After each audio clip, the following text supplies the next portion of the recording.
Hello, everyone. You'll see me with various laundry because I have a mountain of laundry to pour it away. So, how was everybody's weekend? How was everybody's day? That's the one I wanted. I'm slightly losing my voice here already because of all the commands and directions I have had to give my children in the past 2 days. Hi, you were here very early. Hello. Hi, yes, please make friends with the like button. That was you. It was. And this is me. Hello. So my weekend was packed. I had 2 different nibblings birthday parties to go to on the first because my nephew from my cousin was born on the 25th or 26th. I'm a terrible aunt. And then my niece from my baby sister was born on the 29th last year. So their parents both had their parties Saturday. And then yesterday began our pre-trip house cleaning. Well, no, I pulled my headset out. Here we go. Hello, can I be heard now? Yeah. Yeah, you're here. Our pre-cleaning house trip. No.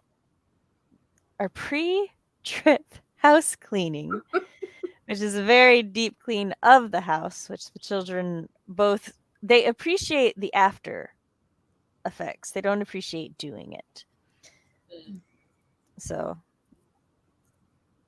I'm working them to their little finger bones.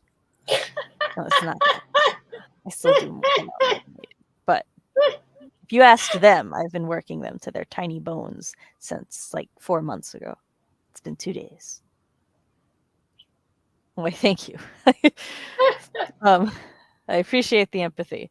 We've got like all the upstairs are done now, except the bedding and their stuffed animals, which are all piled in front of my washer because it's time for their quarterly boil wash to keep everything clean and whatnot. He is in here because he and his brother got into a thing over gaming, and I just think his brother needs space, and I don't trust them not to interact. There's a chat. Yes, you can use the bathroom. You're not chained here. No, you cannot. Not until you finish the fireplace. Cinderella. That's right. Well, I'm doing it in the chat. Mop the floors. But yes, the living room and the garage den are both mostly done. The living room just needs to be mopped, and then it's just this back part of the house. So and then packing. The packing takes up like 10 tasks on my Wednesday list, but it's just because like I know the children have never packed for a trip before. So it's just like, 3 to 4 tops or 3 to 5 tops, 3 to 5 pajamas and stuff like that. So that'll once we get there, the task list will go like that. But we're not there yet. Hi, hello. Yep. My mom used to call me Samarelli. Oh. Katie. I am also glad you're able to be here. Have you been here for the last 2.5 hours? Because that's when your flow was. Because, like, I'm honored if so, but I understand if not. I think she likes to, pop around, stream hop. Yeah. This is coming from a mom of 3. Happy Moster moved out now. The memories you're bringing back. I am also a mom of 3. 2 boys and a gal. Went up to Maryland for my niece's birthday for the weekend. Came back on Sunday to find way more pepper and green beans germinated than when I left. That's fair. That's nice. Bless you. Bless you. Bless you. Like, Shannon and Tina also say bless you. How was your Choose weekend? It was my birthday on Friday.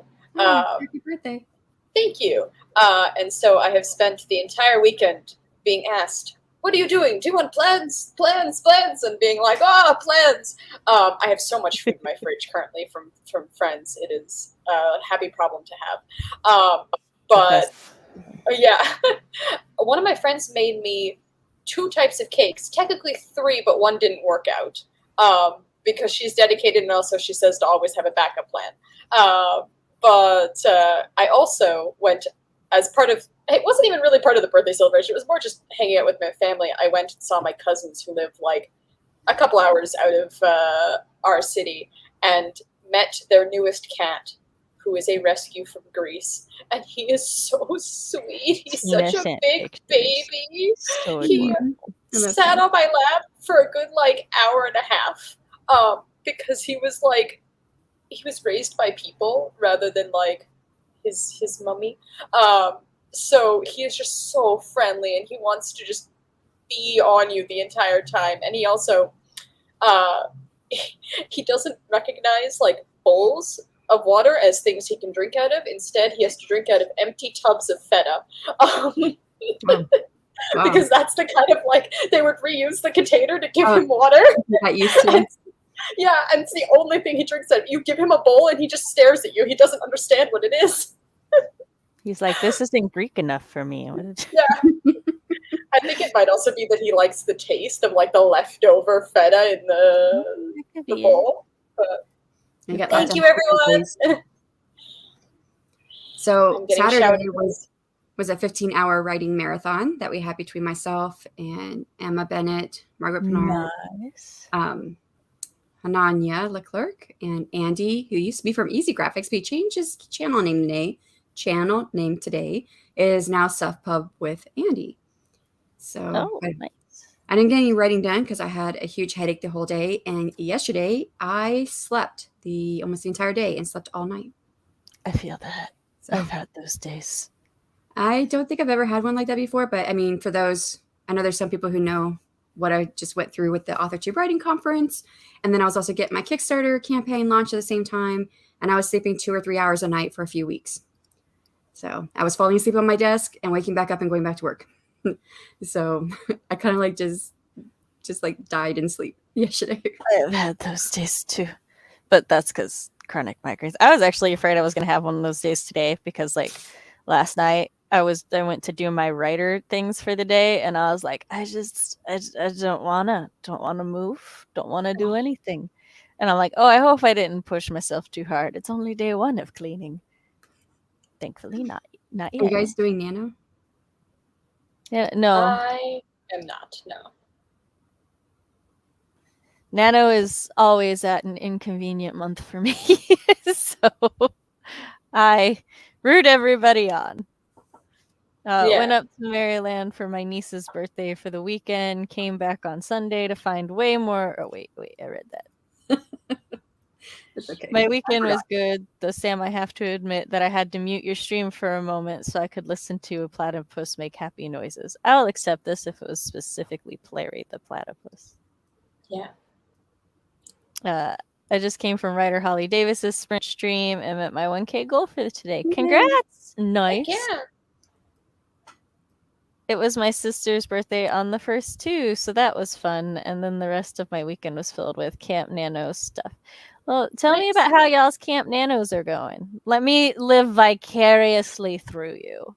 Although I did finish chapter 1 of my draft. I'm very excited, especially since I started drafting like last week. So I didn't start writing until today. I'm not officially doing Nano like on the site, but I wrote 2356 is what I've written so far today. Nice. My brain at first processed that as 23,000. I was like, hot damn, Shannon. Yeah, there we go. I wrote 23,000 during the first. Was it the Shannon's first? Like, I'm gonna just finish the book today. It's fine. Well, I did it the write-a-thon. It was the first write-a-thon that I did with you guys when it was the dubba. The first one I did with you guys, I did 23,000 that weekend. Oh, nice. It was all dictation. If it works though. Mm-hmm. Yeah, because my brain thinks much faster than I type. I'm a slow typer. Mm-hmm. Yeah.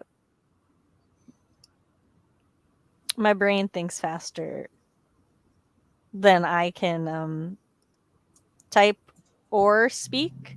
So, like, sometimes when I do thought dumps, I will do it in pencil because it forces my brain to slow down.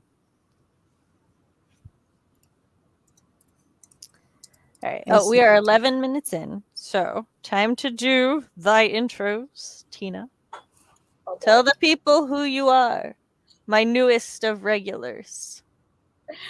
Hi, I'm Tina. I'm now a stream regular because I got a new job and I work 9 to 5 like a normal person, so I'm actually available on Mondays. I go by Cabby. I make queer art and comics. I have Coffin Bed, a story of a lesbian vampire and her human girlfriend, and The Deep, a story about two deep sea mermaids discussing job satisfaction, which are both, they're not just stories, they're comics actually, and they're on my website, cabby.com. Free to read. For Link free? below. Yes. Go do it. Stop beating me to the punch, Sam.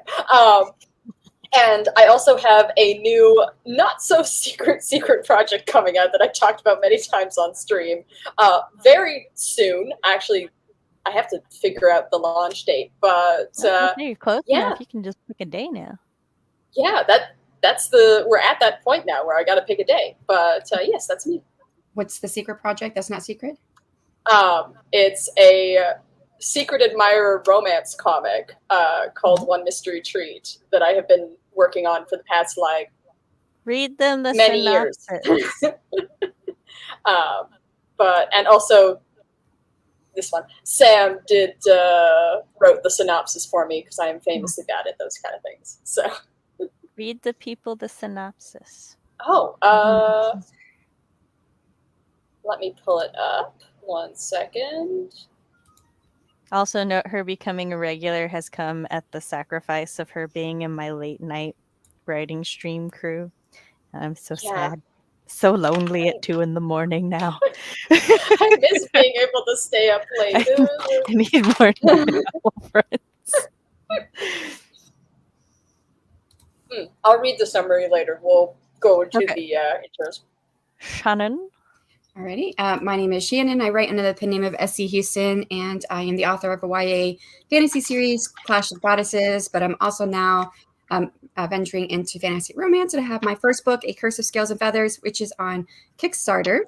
And I kind of talked about that already a little bit when I said that I was putting a lot of hours into it. I already met my goal. I met my funding goal within 3 days. It was like 3.5 days.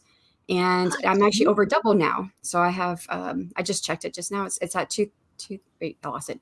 $2,224 is what I have in the funding. So I'm pretty excited with that. Yeah. And it's really great because this time I won't start off with my YA fantasy series. For those who know me and been over my channel, you've heard me say how I'm in debt. I'm in $4,000 in debt still with my first series because of editor and, cost for like the ISBN and, all the stuff you do, the marketing, everything you do to get your book going. And this book for my next series, I will at least start off where I will not be in the hole when it gets published on platforms. So I'm very excited about that. And the money that's, I figured out my goal was $1,000. I figured out if I made just $1,000, my take home after paying for the book cover and everything that I paid for on the book would be $160. And then so anything over that would help me buy my next book cover, which is $235. So I already have the money. Well, I don't have it yet. I'll have it when the Kickstarter is done, but I'll have the money to be able to tell my book cover designer, which I've already told her I'm going to have her do my next book cover when this is done, that I can get my next book cover done already. So I'm excited by that, not be in the hole. I am psyched for you. I really I want this to just be a thing that self-published authors can do and it be seen as normal. So this is exciting news, and I'm also stoked for you. I know I will be. My brain died again. I was looking at the levels. I'm waiting until after the family vacay though, because we don't know how much we'll spend there till I know which level I can get. Well, I appreciate your support. So, I know you don't need me anymore. You already doubled your goal. I'm still support you. It's okay. I know. I'm just and I do owe. And I think maybe I haven't decided how I'm gonna do this yet because when you do Kickstarter, you can do weekly goals. So I decided that since I launched it on a Thursday, last Thursday was 1 week, and so I told my newsletter that if I met my next goal, if I met this X goal by next Thursday, which would be this coming Thursday, and I put $1,500 because I was just over 1,000 at that point, that I would do a dance. I would record a dance. Now I'm very uncoordinated, so it's going to be a funny dance for everybody. It's going to be an embarrassing dance for me. But I would do a dance, and I already blew past that goal of $1,500, and my next one was to be 2,000. And I even emailed everybody to say, hey, we blew past the first goal, and I've now already blew past the second goal. But I do have some dance videos that are coming. I look forward to those too. So. And for everybody new here, I am Writing Mom Samantha L. Nassett. This is my channel where I talk about writer things, parent things, and writer-parent things. I host live streams like these on Mondays, where sometimes, sometimes we do like sprints and talk about our lives and our writing and stuff, and we have a good old time. And other times I do events like this month I will be doing a quarterly party. So just kind of to celebrate the end of the quarter and have a good time. And we will also be having our 4th Flash Fiction Free-for-All, where me, Matt Hollins, CB Ferenz, and Cody Keller get together to do battle with our writing based on prompts that Fox has created that chat gets to vote on. Oh. And chat will also get to read the Flash Fictions and vote on them that day, and then we kind of talk about the process and everything. It's really fun. I've greatly enjoyed the last 3, and I'm so stoked about the next one. Fox has already done the prompts and teased me with them, so like I know nothing about them, but it's fine. It's gonna be a lot of fun. My newsletter my newsletter just went out this weekend. And for people who sign up to my newsletter at my website, samanthaalnassett.com, I am doing a writing experiment this year where I'm trying to rebuild my writing habit by writing at least 100 words a day. And in my newsletter, I talk about how that's going and all the other things. So, yeah. I'm good now for the moment. What will everybody be working on today? Oh, also, I'm kind of more of a socially stream than a sprinty stream. So we do a 30-minute 220s, and there is much socializing in between. Yeah. What am I working on? I have to. I asked Tina. I was asking myself. I have a couple things on my task list today, personal wise, and I might pick one and do that either for one sprint, and then I have sent the final pages of the first batch for one mystery treat to my my friends who I trust for feedback that I have nicknamed the Nitpick Crew, and so responses have started to come in. So I'm going to make a to-do list of the things I have to adjust. It's usually little things like typos and stuff. And so, yeah, making a list and maybe working on them, changing those little things. We shall see how much energy I have. Oh, and I also have a load of laundry in the washer that I gotta pull out. It's laundry day, y'all. It's laundry day. This is your reminder if you need to do your laundry. Yeah. So I've already written quite a bit today, and I'm not really a night writer. It's hard for me to get motivated when it starts getting dark outside. This is usually the time I'm winding down, and I'm in bed an hour from now, usually. That's fine.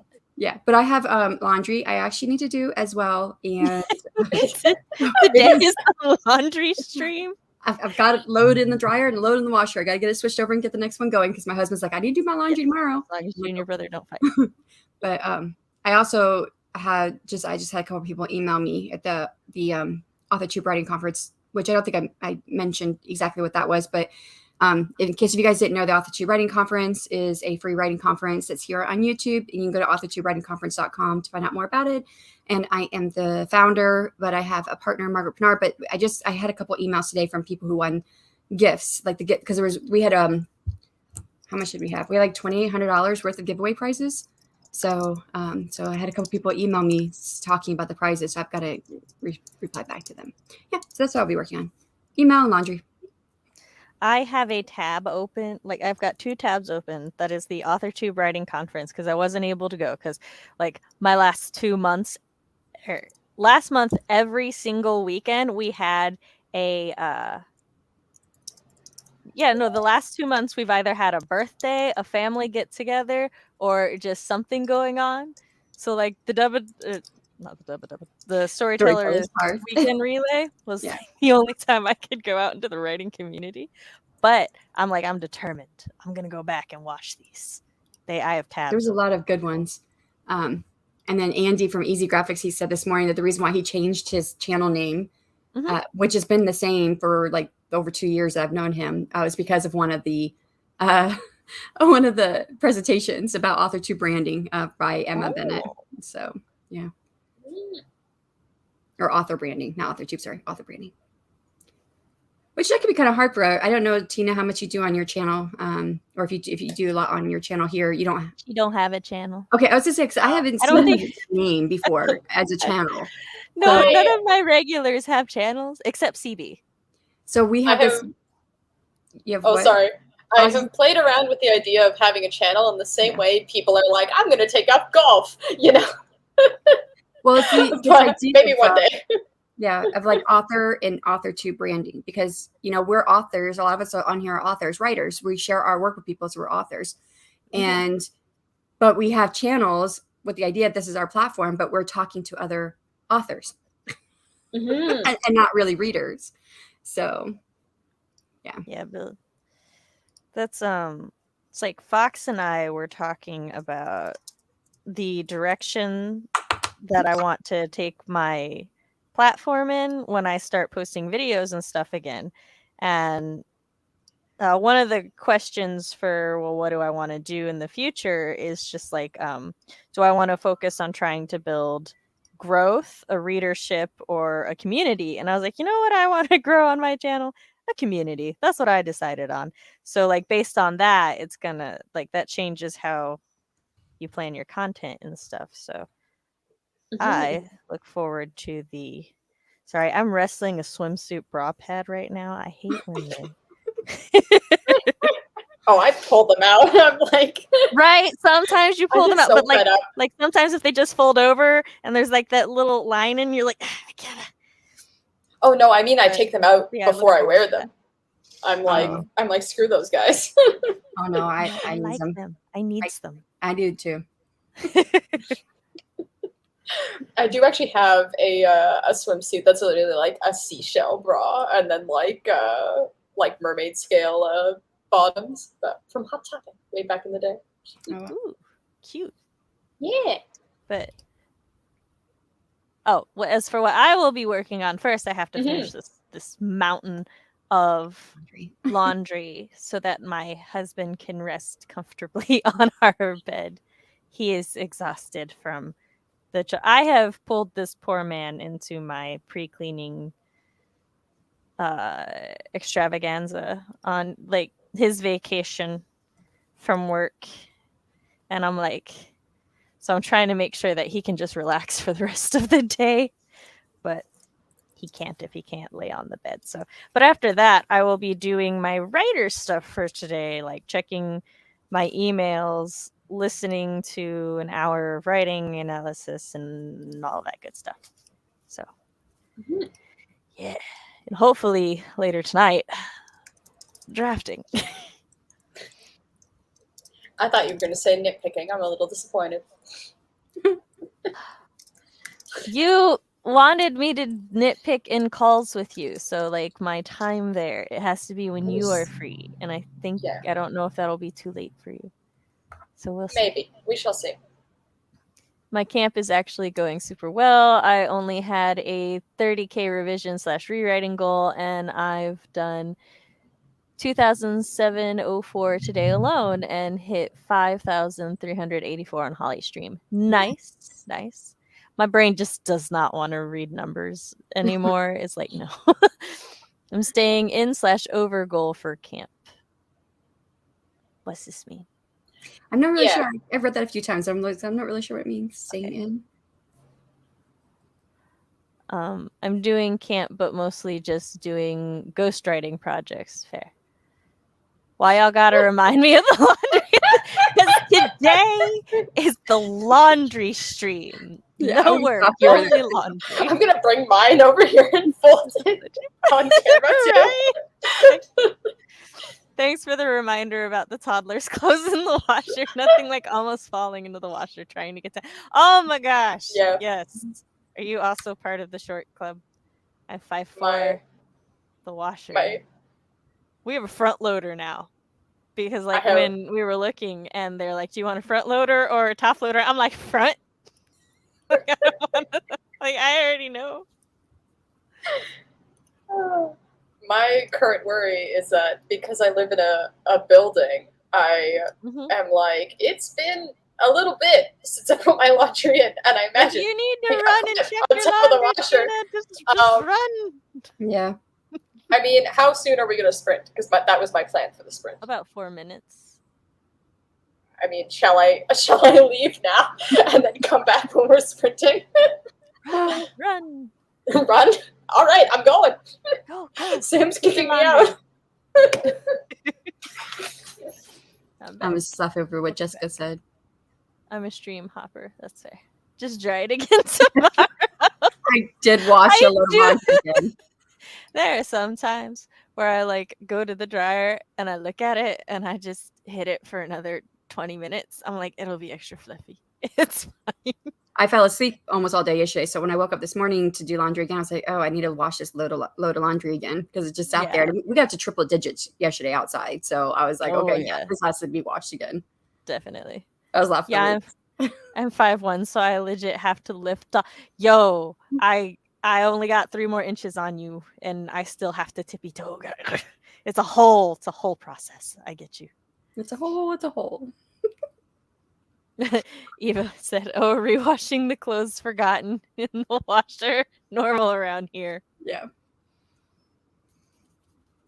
It's like the momming alarm. You're like, I can try this again. Oh, the morning alarm? Yeah. The me that put the clothes in there was more ambitious than the real me. Oh my gosh, I love that. That that. just Eva, that needs to go on like a picture, a meme or something. Put that on Instagram. I need That's that. funny. Yeah. All right. So we will go ahead and get our first sprint going. Everybody go check your laundry. Yep.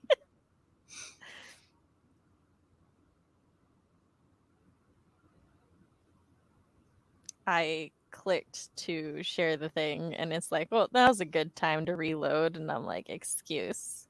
Didn't even reload at I had you at 30 even. Why you gotta be like that? Okay, that's close enough. All right, you go ahead and count us down, Shannon. 3, 2, 1, and go.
We're big.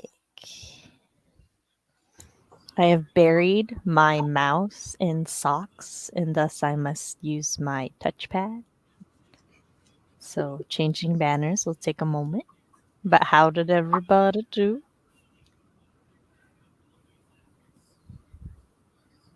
I think you're muted. Tina. This always happens. It's because I muted when I went to get laundry. But I went and got my laundry. No one had passive aggressively put my laundry on top of the washer, so that was nice. Which was what I was worried about. But yeah, and then I completed my list of home reno stuff that I want to do around the apartment, and then I did some dishes. I did my laundry and tacking emails. Thanks. I was sorting laundry and listening to the writing analysis videos. And then I realized I haven't had dinner yet. So I went and made myself a bowl of chili, just canned chili, nothing really special, but I didn't feel like cooking. So I did that. then I ate that, and then I have finished sorting the laundry.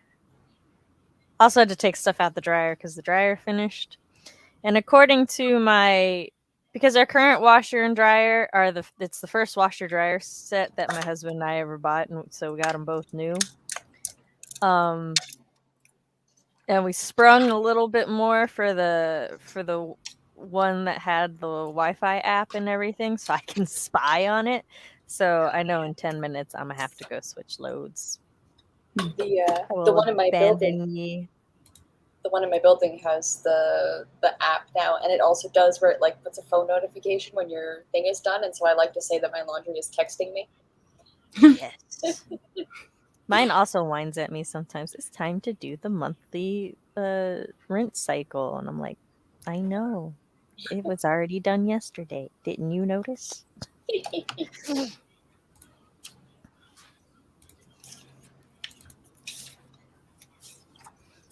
I apologize, chat. This is going to be fun. I've never had to use my touchpad for StreamYard. I'm out of touch with my touchpad. Is it Felicia or Filica?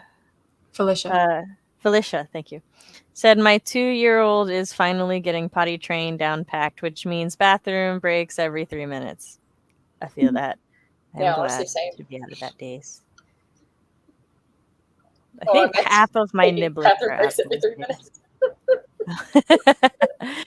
My toddler is reading a book. She loves books, which is great until she uses the books to avoid things like going to get a diaper change or going to bed.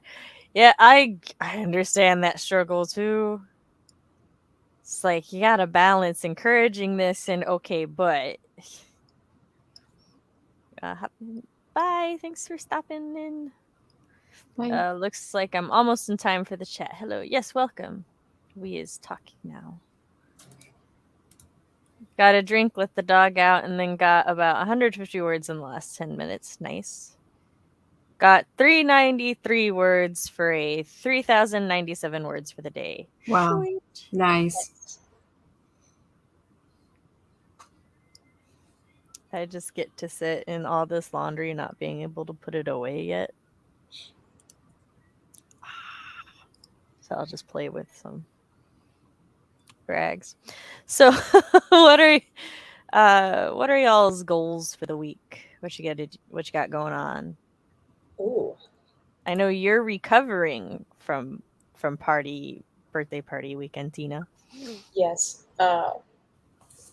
My shoulder really hurts because I fell asleep in the car on our way back from my cousin's. But yeah, my main goal is just to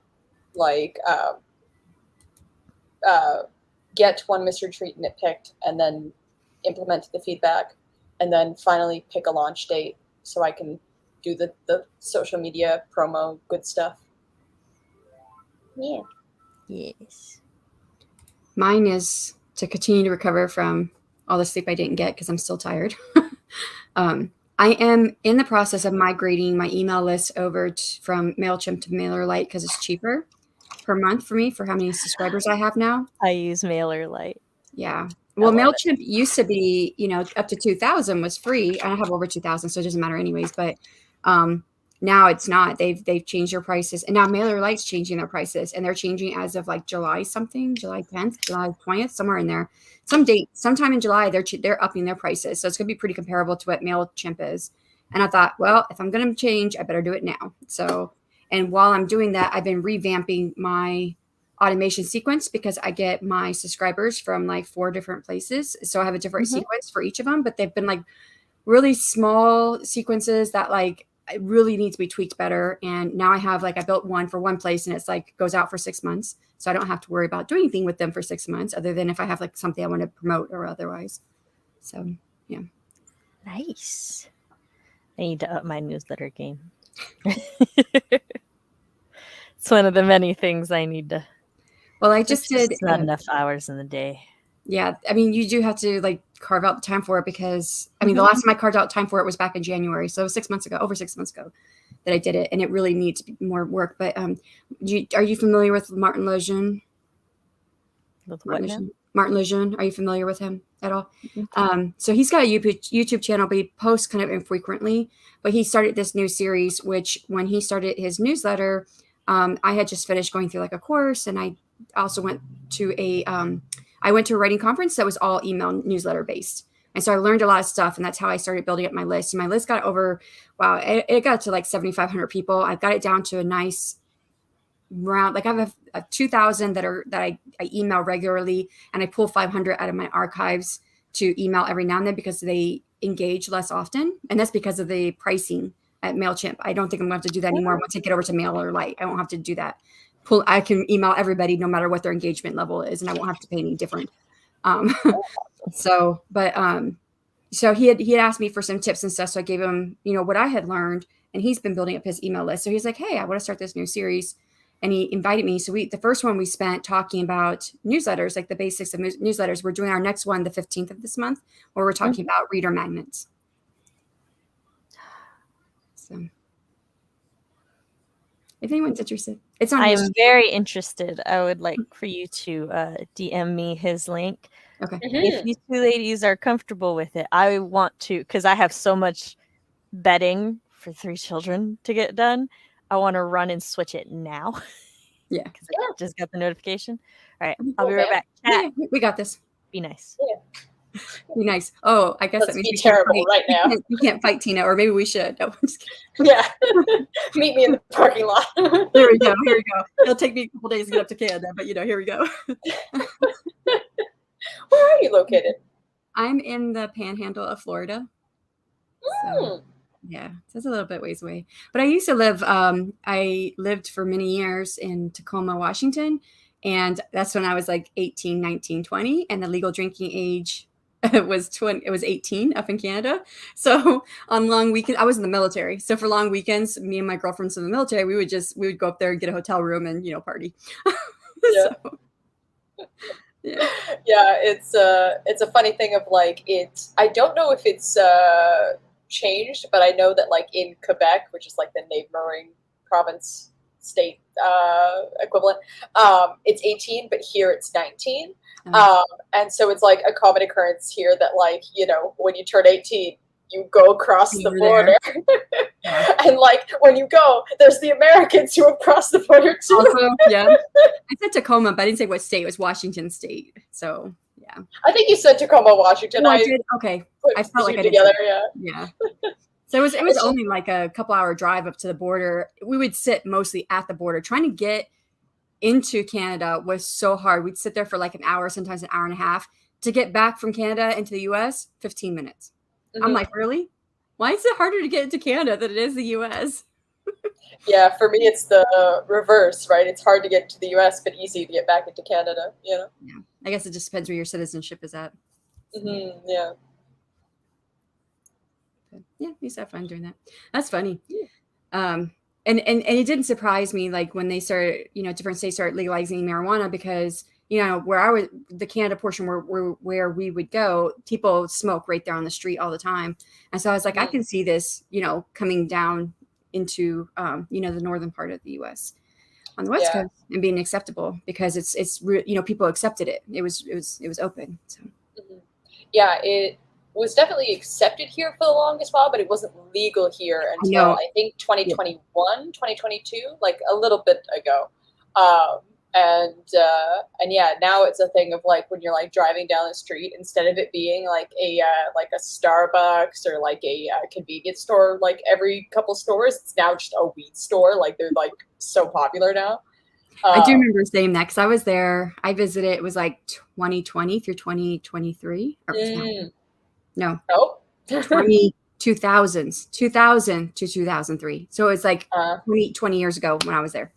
And I remember them saying, yeah, it's not legal, but people would say and the cops would walk right on by and people mhm, would be smoking on the street and and I was like, well, it's not legal, but it's like one of those things where, in the mhm, States where we have weird laws that no one supports, they don't, mhm. it's just an old law, archaic law. Yeah, exactly. Um, yeah. God, time flies. I can't believe it was like 20 years ago. Yeah, yeah. My brother is about 20, but from him being like 11 to 18, if you asked me how old he was, I would have said 12 Yeah, because I just completely forgot how old he is. yeah. Yeah, I think time just kind of stills sometimes. You're like, oh wait, where was that? I was saying about my son because he wasn't born yet when I was making some of those trips, and then he was born, and he was born in 2001. So I remember going up to Canada before he was born, and going up to Canada after he was born. Mhm. So she's back. She You gotta be back? quiet. I don't know. I heard. Oh, I'm here. yes. Apparently, I forgot to mute, or Oh, my you heard mute us didn't talking. hit. No, I mean, I thought I clicked the mute button before I left, but you Well, we heard me didn't hear. back, so I didn't hear the Okay. because no We one's in didn't my hear. room. Yeah. No, my husband is in the kitchen and he looks like he's about to do all of the dishes. So Okay. Nice. I'm like, oh yes, I chose the right one. Yeah. I hate doing dishes. So Me too. My least Well, favorite. it's also we've deep cleaned most of the house, right? Which means I went in the garage then and like I moved this couch and I moved that couch and we moved all these boxes and tidied up everything. But this also means that like, why are there 4 child bowls under this couch? How did they get here? So, and then up in the kids' rooms, it's like I swear my one kid, I was like, yeah, we're all gonna like clean the rooms together. And he goes, no, I want to tidy my room by myself. And I'm like, all right, I guess go work on your room. And I'm like, but I'm coming in there if it's not mom approved. And then like 5 minutes later, he comes back in his brother's room. He's like, okay, well, I can help clean this room now. And I'm like, it's very suspicious. And Yeah. I go in there and he had there was some like food trash somewhere, and I'm like, sir, were you in here because you were trying to get rid of all the evidence? And he's like, no, you're silly. And I'm like, I think he was trying to get rid of some evidence. I was just thinking they probably like, how did you know? I I found everything. Yeah, it's parents, we can say that. My youngest, he's autistic, so he's and he's got some other diagnoses. He's neurodivergent all the way around, but so a lot of things are very literal for him. And I remember this. I would pick him up from school. This was a couple years ago, and I would take him to therapy every day after school, and he had like the same routine of things he would do. And so like I said something, I knew exactly what he was going to say afterward. It's gonna be one of those things of like, Julian, no. So before I said anything, I was I waited and I said, don't be doing that. And he was like, how did you know? And I was like, because I got eyes in the back of my head. And when we stopped at his therapist's office and she wasn't in yet, he undid his seatbelt and he started moving my hair out of the way. He's like, what are you doing? He said, I'm trying to find the eyes. He was so literal. This is really funny. Yeah, it was funny. I just remember that from your little thing there, because it reminds me of all the things that as parents we know, and the kids think it's like magic. Yes, it's like magic. It's like, That's like they're supposed to do 20 minutes of reading. My middle child, he's getting like more conniving as he gets older. Which I both appreciate but also child lie. And so like they're supposed to do their Duolingo and read for 20 minutes a day. And for a while, you know, before they're allowed to play games or anything. I mean, you know, for a while, everybody was, you know, truthful on the honor system and stuff. But then there was something different about the tone and everything of which my middle child did it. Or it's just like timing didn't quite match up. And then so like my oldest, he always sends me this, but he is a Libra. He is like honest to a fault. And so he'll do his Duolingo and then he sends me a screenshot. And like he'll message me when he starts his reading and stuff and tell me what page number he's on, and I'm like, okay, cool. My middle child, nah, he was lying, and I know, because I was like, okay, show me your Duolingo. And he's like, well, why do we got to show you our Duolingo? And I'm like, well, your brother does it every day. I've just been lazy about it. And he's like, I'll be right back. And then I was like, have you done your reading? And he was like, no, not yet. And I'm like, okay, well, sit in here with me and do your reading. And he's like, well, why do I got to do that? And I'm like, I want to spend time with you.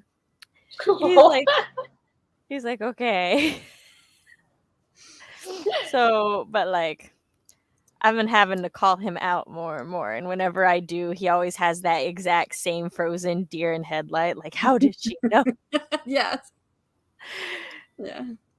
And like he did it the one day, and my oldest was sitting beside me, and I just look at him. I'm like, your brother's got to stop lying about things. And he's like, but how do you know he is? I'm like, I can just tell. I know y'all. Yeah. So the joys of parenting. Yeah. Now, ironically, this is the same child that when like there's parent teacher conferences or everything, everybody always tells me, or like all his teachers always love how much of a stickler he is about the rules and like how he helps police the class, right? And I'm like, yeah. If only he were more honest at home sometimes. Yeah. Well, they say that kids are like, they're one way at school and they're another way at home. So if they're like really, really good at home, they're going to show themselves at school or the other way around. Oh yeah, they we've been told ever since they like I want to say first or second grade, because they definitely act up a lot at home, and so like the first few times they're like, oh yeah, no, they're perfectly behaved, we never have any problem and stuff, and I'm like, huh? And then like my middle child's first grade teacher, she was just like, well, that just means that you have a really safe environment at home so he can like be himself and everything. And I'm like, I hold on to that every time they're testing me. So and my middle, oh god, I love him. I'm going through some things with him right now. He's picked up my sister and I, our entire lives have done this thing where it's like, hey, can you get me a drink? And we'd be like, no, I'm not gonna get you a drink. As we're getting up to walk to get the drink, it's like, what do you want? Now my middle has started doing that, where you tell him to do something, he'll say no, and then like watch you, and then be like, okay, I'll go do it.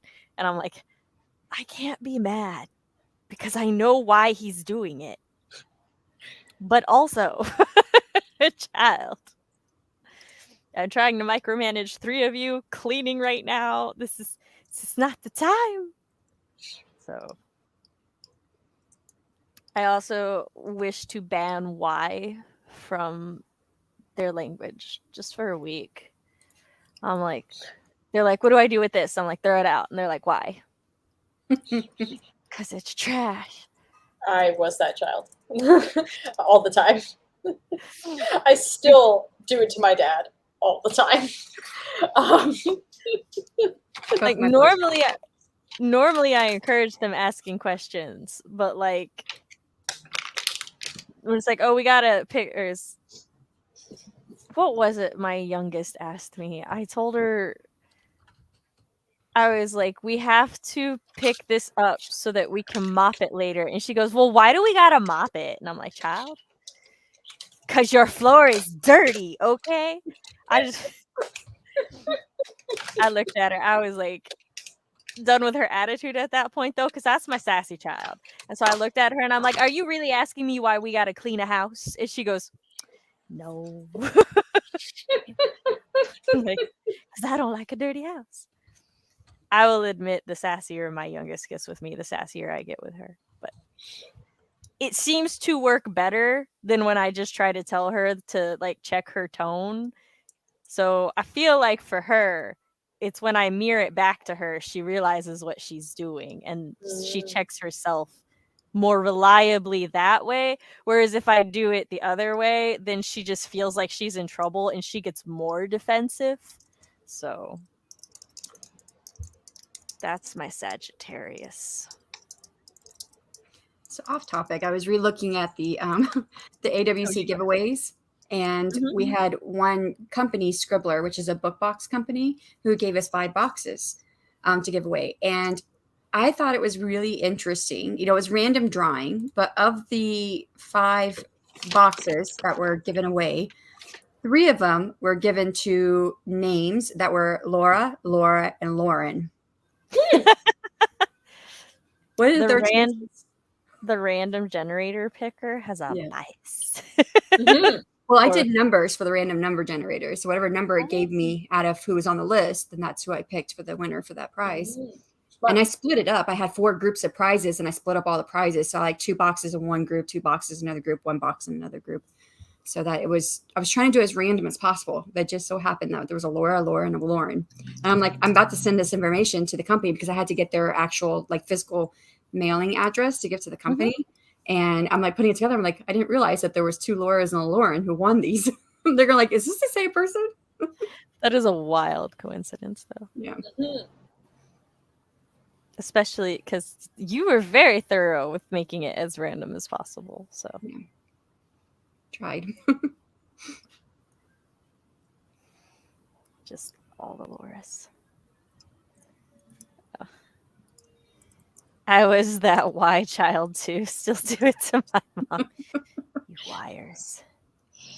Both of my boys have gone through that. Of course, my one, he's older and out of the house now, so I don't hear it anymore from him, but I still get it from my other boy. So. Oh, I'm out of my dad's house and I still do it to him when I visit. My oldest is like really quiet. Like he was a talkative child, and now as an adult, he's just quiet. And I was like, different. I've always been this talkative. Oh, yeah. I remember I came back from deployment and he was just talking away, and he was 5 at the time. And I was like, Jay, and he was like, yeah. Do you ever stop talking? Nope. And then he went right back to talking. Yeah, I did that too. He's like, nope. I follow a couple like momfluencers. One is called Mama Cusses, and I know she talks about getting out of the Y loop, and she's like, when her daughter starts asking her like why, she asked like a couple questions. Like she goes, can you think of a better way to phrase your question? Or it's, do you actually want to know, or are you just bored? Do you just want to spend time with me? To try to like redirect to figure out if they just want attention at the time or if they're actually trying to learn. And I'm like, so that's what I do most of the time. It's just today. It was a lot. It was hours of why? Like, what do I do with this? Throw it away. Why? What do I do with this? Put it in dirty clothes. Why? My youngest, I think he's like me. Like, have you ever taken like the Clifton Strengths test? No. So it's not exactly a personality test because it can change as you change in your life. But Becca Syme, I don't know if you personality. Yeah. So I don't know if you know Becca Syme, but she is a certified coach of the Clifton Strengths test. It's used in businesses and stuff. And the way that they try to do is they try to figure out what are the strengths of your different employees and the way that they handle business and the way they do things. Yeah. So I think you can do the test for free to get your top 5, which is like the big part of your the way you approach things. And one of mine, and I knew I was going to be high in crap, I forgot what it was now. It's for information. So I like to collect information and I like to share it. Mhm. Thus, the Author Tube Writing Conference, which is free because it just goes right along with what I like to do is collect information and share it with everybody. And I think my youngest is the same way. And now he's like in the loop of like, he wants to know if he can share information with me, but the way he does it, he's definitely got a different thought pattern, right? Because he's autistic and, so he comes and he says, Mom, do you know what a blacksmith is? This is from this last week. And I was like, yes. He's like, can you tell me what a blacksmith is? And I'm like, in my head, I'm like, I don't think he really wants me to tell him because he needs to know the information. I think he already knows it and he's testing me. So I said it. And I said, but this is what I see as a blacksmith. What I understand what a blacksmith is. What have you learned? He was like, no, you're right. That's what a blacksmith is. I was like, yeah, he was testing me. So, but I think it's funny, the different things that they go through. Like my youngest, he would never have done anything like that. He would never like share information with me in that way. He would just tell me, hey, Mom, do you know this is what this is? Do you know? But I had a point with that and I don't know where I went. I don't know where I was going. I'm fine just hearing cute Just kids. okay. So. Yeah. Okay. I need am more trying cute to kid find- stories today to remind me why I love my. No, I'm kidding. It's not that bad. I do love them. I'm very excited. We're taking them on the first family vacation this week. I actually felt really bad earlier because I'm like, I'm putting them through so much work, but It'll be a vacation for them. It's fine. Yes. Where are you guys going? I shall tell you not on screen. Okay. Scribbler box. Yeah.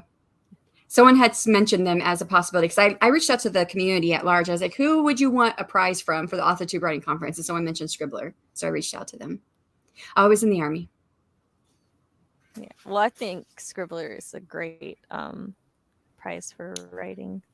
I was about to say writing themed conference. I'm not wrong, but that's not right either. My computer came unplugged. Okay. Oh, can you spell out the name of the personality test? Yeah, I think Tina's all over it right now. Yes, I think I found a good link to a free version. Mimi, Mimi, why? Why Mimi? I mean, I can't. That I found one that's like a different brand, but does the same test as like a better high five. That's brilliant. Yeah. So the whole test is the Clifton Strengths test, but the high five is the free test that they give you, and it picks out your high five. Which I was staring at the expensive one, being like, "Do you have a free one hidden in here somewhere?" But and it's really helpful. Like I figured like a few of them. Like I'm number 3 on achievement, which I took a writing conference course with, I did a writing conference with Becca Syme where it was what your Clifton Strengths, your high five, how you can use that to market yourself as an author, like what would work best for your strengths. So that was really good. And she said, yeah, people who are like high in achievement, they get things done. You'll often find these as organizers of like, meetings and stuff. And I was like, oh yeah, Author Tube Writing Conference. I was like, all the things she was saying, I was like, this is how I'm like marketing myself, is that this is how I'm getting stuff out there.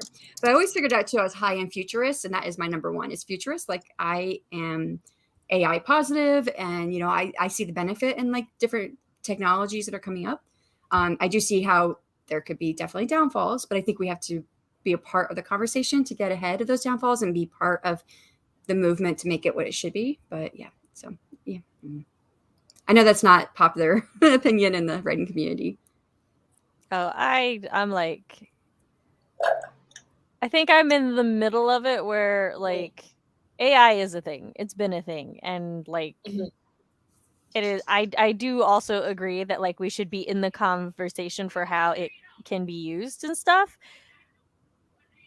I just am also on the side of like, I can see how like, come on, brain, help me. How it can be used for both good and evil, do you mean? Yes, we'll go with that. And like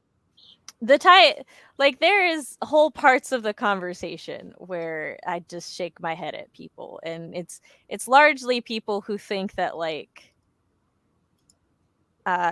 because they're specifically like in art and stuff, people who like use AI art, and now all of a sudden they're like the conversations that they're having are largely devaluing artists and artist skill and the need for artists and stuff. Whereas like I don't think the existence of AI art itself devalues artists and art and all of that. But I do think that there's a lot of people who like have the attitudes that, and they try to like use it and stuff now. It's like, oh, it was this thing that they couldn't do, and now they kind of do it with AI, and so now they think that they're like on the same level as somebody who's studied art and, you know, worked to be an artist for like 20-25 years, and they're like, oh well, no, I'm the same as you, so I can speak on this with all of the knowledge and education in the world. And it's like, bruh, you started using AI like 2 hours ago for art. I have a thing. So I was like, I gotta raise my hand. Yeah, to add on to your point, there is like, it really is just like how you use AI. Like I've been using ChatGPT in like my personal life to like draft up emails that I don't want to send to like people, or like stuff with like my planner of being like, give me some like activities I could do during this time period, sort of thing, right? But the thing with AI art is that this sort of like there's a little bit of that, like just because we can doesn't necessarily mean we should with things. Not so much that like, you know, because like for example, there's this one person on Twitter who was doing AR art where they were basically generating like the like basically extending the canvas of famous paintings, right?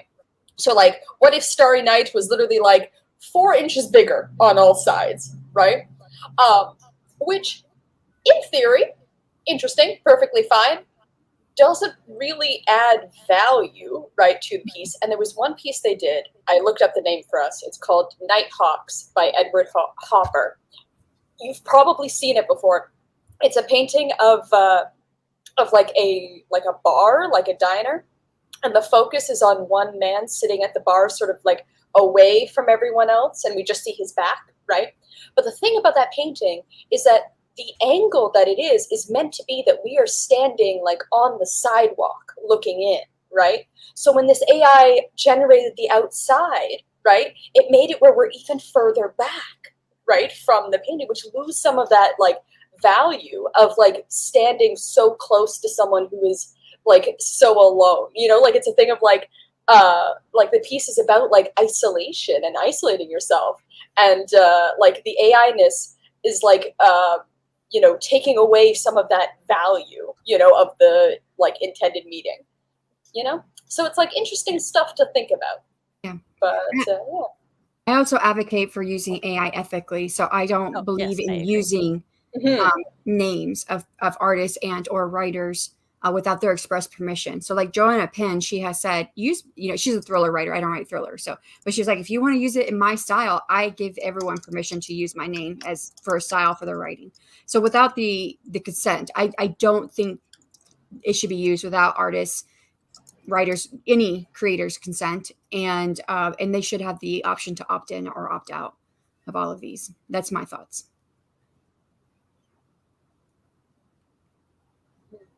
I agree. Sorry, I'm focusing on the touchpad and trying to get to the comments. I don't want I'm blowing everyone's mind with what I'm saying. No, I'm just kidding. No, I mean, it does all very interesting.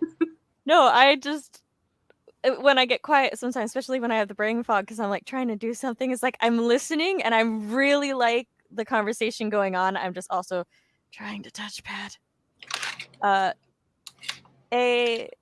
LaFay says AI will be used in the way to earn the most money regardless of artistic integrity. It's why we have such advanced AI in something like art, but made so little progress in medical advancement. But AI has been used to solve some things in the medical field. So it was used to. There's also I said they put all the information for COVID, like before they had, you know, they have the, you know, the vaccine now, but they put all the information in they had before they figured out the vaccine. And within that day, it had the answer of how to do the vaccine.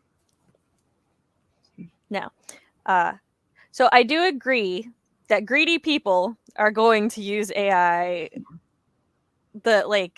in greedy ways and with the most money. And they're kind of the people that I was saying that I don't like, because, you know, it's like the people what I was saying, our straw man who is, learned to use AI, and now he's arguing that like the AI art is on the same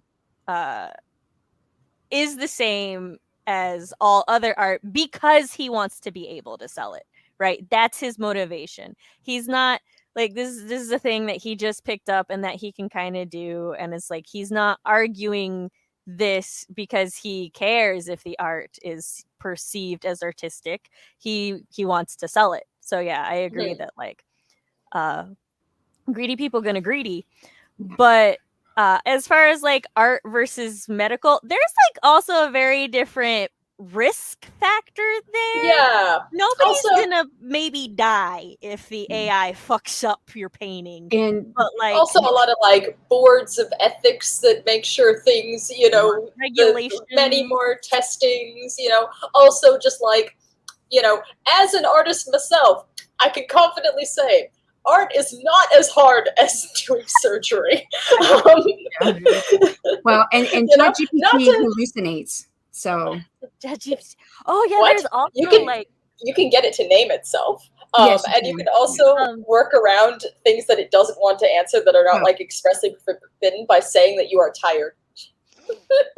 Also, for anybody out there who's like using ChatGPT or other things for like research or research papers, always like everybody who's been here knows that I am a proponent of fact checking everything. Like I fact check myself so often because we are not perfect. We misremember, or like sometimes even even if we remember what we learned correctly, we could learn things incorrectly. So I am a big proponent for fact checking, and especially fact checking yourself, but definitely also fact check your AI, because there was a case where I forget if he was a lawyer or a prosecutor, but his actual position doesn't matter. What matters is he wrote like a paper trying to use specific court cases and stuff to back his argument.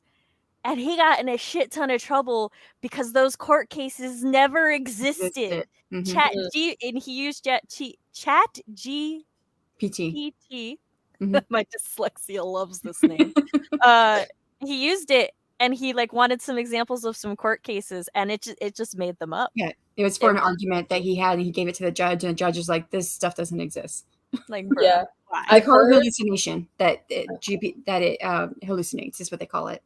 Oh, I've heard that it's the ultimate people pleaser, where it wants to please you so badly that it'll just make stuff up. See, but that gives it emotion, and it doesn't have emotion. So one of the presentations during the conference was from an engineer who works with the AI or knows how the AI is set up. So she said, from an engineer's perspective, this is what it looks like. It distills all information from the internet in zeros and ones. So when you give it a prompt, it takes all those zeros and ones and it puts it together, and that's what it outputs. So it has no emotion, because it showed how it is biased. Like she put in a prompt for like I can't remember what it was, but it was like, I'm gonna make this up because I can't remember what the profession was. But she says, write me a story about a male nurse or whatever it was, and it kept saying she kept changing the pronoun. And she was like, no, I specifically said this was the gender of the profession, but it could not get that because almost all the information on the web for that profession was mostly dominated by male or female. So it's not biased in itself because it has no emotion. It just distills information. Yeah, which can be biased because the information is from people who are biased. Well, and not only that, because nurses have been like predominantly female versus male. You're not gonna. That's what's gonna have in society, because that's the way it's been, or female or male dominated. Because of the fact that those biases exist, and females and males didn't go into those professions to begin with. Now I wanted to generate a thing about my day job and see what it says. Based on how often autocorrect can't even fix words that it should definitely be fixing when I text, I'm not worried about Terminators coming after me anytime soon. One thing what's really funny about your example, RP, is Chris and I have been on a Terminator marathon yesterday and today. We've watched 1 through 4. Oh, nice. Yeah. One thing that you can use ChatGPT for, that Michael Aran talked about, like he dictates, I dictate. And a lot of people say, well, I don't like to dictate because there's so many errors. and that means more cleanup for me. Well, ChatGPT will clean up your errors. So you can dictate, plug it into chat. And Martin Lejeune that I was just talking about, he's been against dictation for like for so long, because the fact that he's like, well, I have to spend so much time cleaning up the dictation. And he tried it this past week and got like 5,000 words done because it cleaned up everything for him. I have so many notes that are dictated that like I had to go through, like have been procrastinating on going through, because that's I didn't even think about that. Yep. Also, I really want to use dictation, but for me, it's the brain fog. Mm-hmm. So it like wouldn't make it, because I'd be in the middle of a sentence and I'd be like, wait, what was I saying? And then it would say, wait, what was I saying? And I'm like, oh, I would do that all the time, and then I would just stop, and then I would just continue with whatever I could think of next. Like it was mostly me brain dumping was how I used dictation. Also, I want to catch up on chat. Yes. The thing is, it doesn't matter whenever something is good or bad. For example, it's now getting pretty common for people to just commission sketches from artists and use AI to finish it. See, that's sketchy though. Yeah.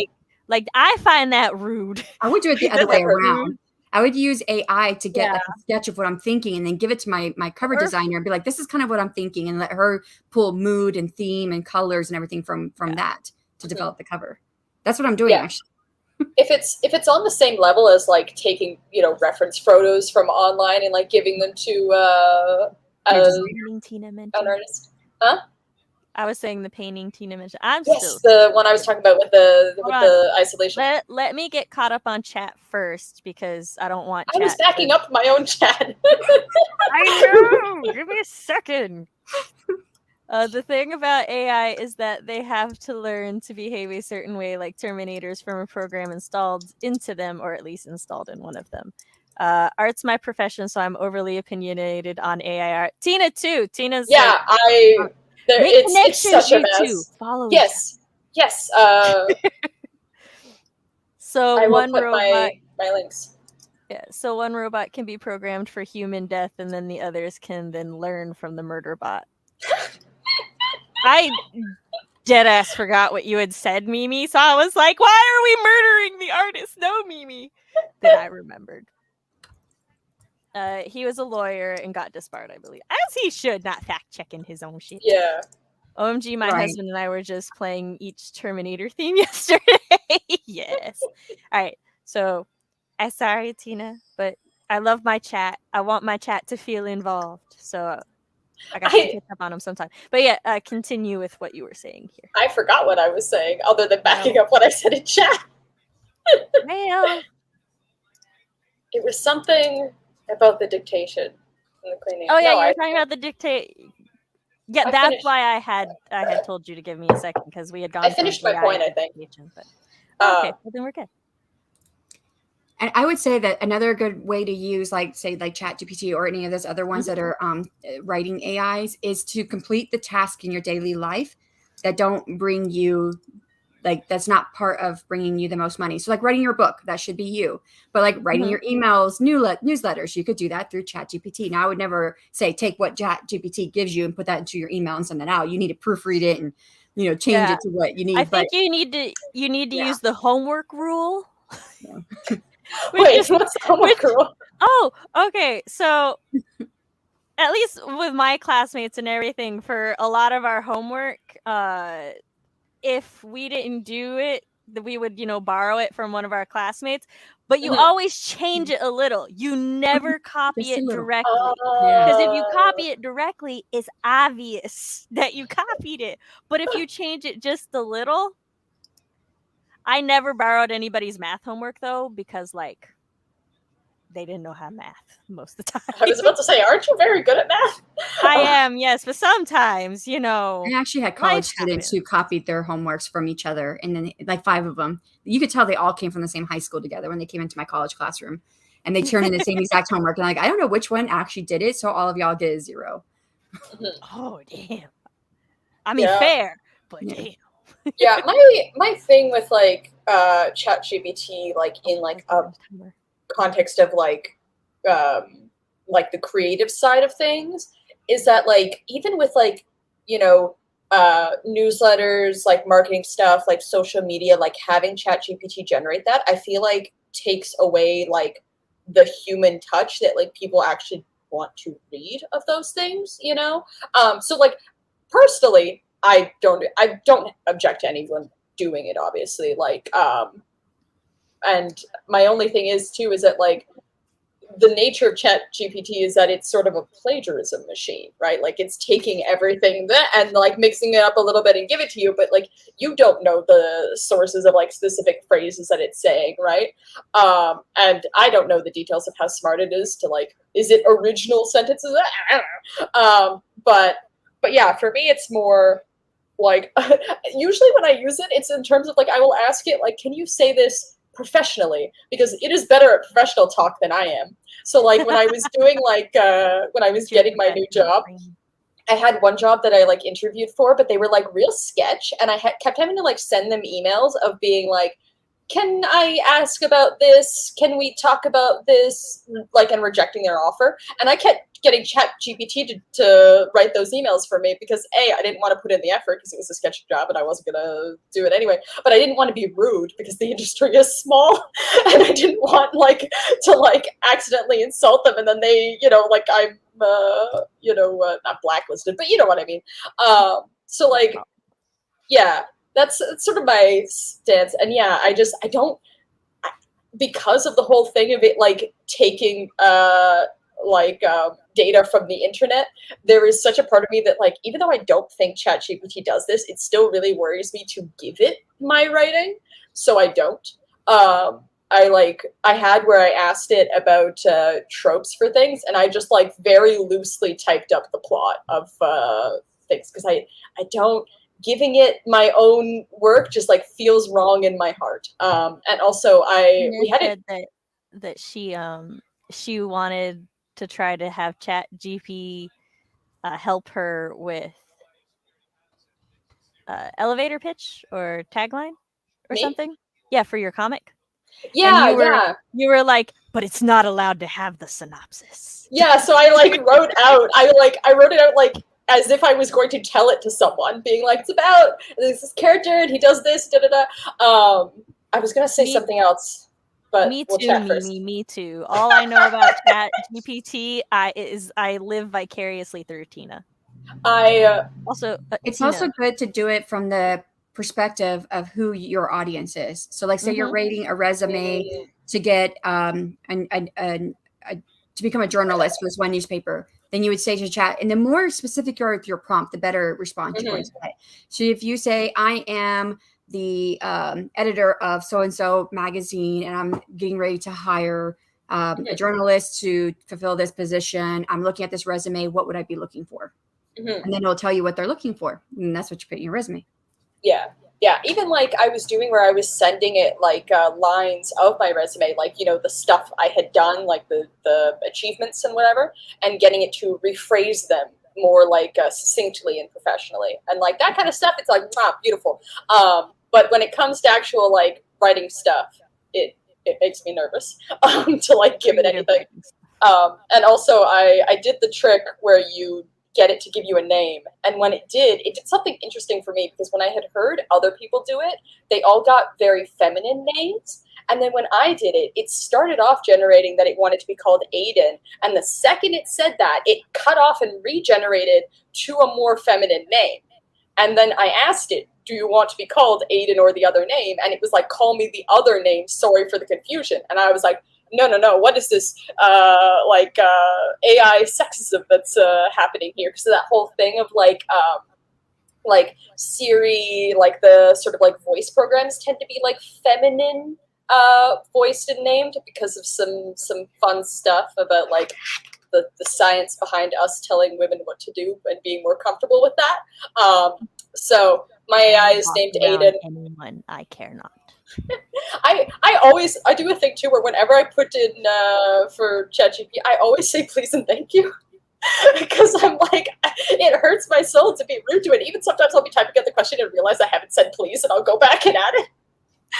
But yeah, interesting responses too, because like if you forget to say thank you, then when they finish doing the response, you say thank you very much for the information, and then they'll say something really cool back to you. Sometimes you can even get emojis.